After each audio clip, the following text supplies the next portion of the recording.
Construction اور کم لاگت والے گھروں کی تعمیر۔ پاکستان کی معیشت میں تعمیرات کے شعبوں کا بہت اہم حصہ ہے۔ ہمارے بڑے پیمانے کی صنعتی پیداوار جو لارج اسکیل مینوفیکچرنگ کے شعبے پر منحصر ہے، تاہم بھاری ٹیکسوں کی وجہ سے اس شعبے کی اقتصادی سرگرمیوں پر منفی اثرات مرتب ہوتے ہیں۔ اس لیے جائیداد کی خریداری پر ود ہولڈنگ ٹیکس کی شرح 4% سے کم کر کے 2.5% اور 3.5% سے کم کر کے 2% اور 3% سے کم کر کے 1.5% کرنے کی تجویز ہے۔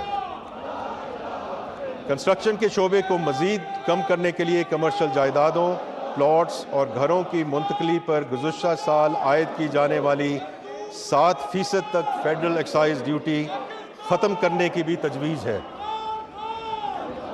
اس کے ساتھ ساتھ کم لاگت کے گھروں کی تعمیر کے لیے قرض فراہم کرنے اور مورگیج فنانسنگ کی حوزہ افزائی کے لیے 10 مرلے تک کے گھروں اور 2000 اسکوائر فٹ تک کے فلیٹس پر ٹیکس کریڈٹ متعارف کرایا جا رہا ہے۔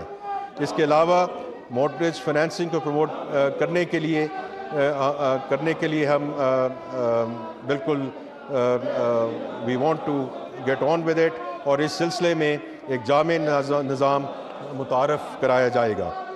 مزید برآں اسلام آباد کی حدود میں جائیداد کی خریداری پر اسٹیمپ پیپر ڈیوٹی 4% سے کم کر کے 1% کرنے کی تجویز ہے تاکہ گھروں کی کمی کو پورا کیا جا سکے۔ ہمیں امید ہے کہ صوبے بھی وفاقی حکومت کے اس اقدام کی حمایت کرتے ہوئے غیر منقولہ جائیداد کی منتقلی پر عائد بھاری ٹیکسوں میں کمی کریں گے۔ یہ امید کی جا سکتی ہے کہ ان اقدامات کی وجہ سے ہاؤسنگ سیکٹر میں تیزی آئے گی اور یہ شعبہ معیشت کی ترقی میں اپنا کردار ادا کر سکے گا۔ ہاریزونٹل ایکوٹی کا فروغ۔ حکومت ٹیکس کے نظام میں مساوات کو بہتر بنانے کے لیے کئی اقدامات متعارف کرا رہی ہے۔